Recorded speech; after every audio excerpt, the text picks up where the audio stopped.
बिसोरो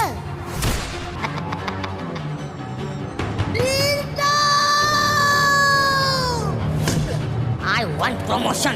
मेगन नोजोरनि गोजानब्लाबो अरायसम नोंनि सायखं जानानै थागोन आं रैसुमै।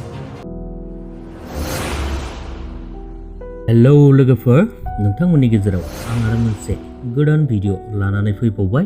लोगोफोर, बे भिडिअआनो जादों जाम्बी फिल्म प्रडाक्शननि बेनारजों दिहुनजानाय लोगोसे बिथां पंकज लाहारी सारनि लिरनाय आरो स्क्रिप्टखौ होनाय, लोगोसेनो बिथां जिसास खेरखातारिनि डाइरेक्ट खालामनाय मोनसे साइखं मुंनि आबुं बर' सावथुना बे बोसोरनि सेप्तेम्बर दानाव रिलिज खालामजानो थांगासिनो दङ।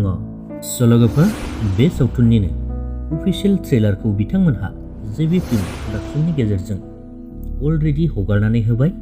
लोगोफोर, बे सावथुनखौ नायनो थाखाय एक्साइटेड जानानै थानाय गासै नोंथांमोनहा जेबी फिल्म प्रडाक्शनाव थांनानै साइखं मुंनि सावथुननि अफिसियेल ट्रेलारखौ नायहैनो हासिगोन।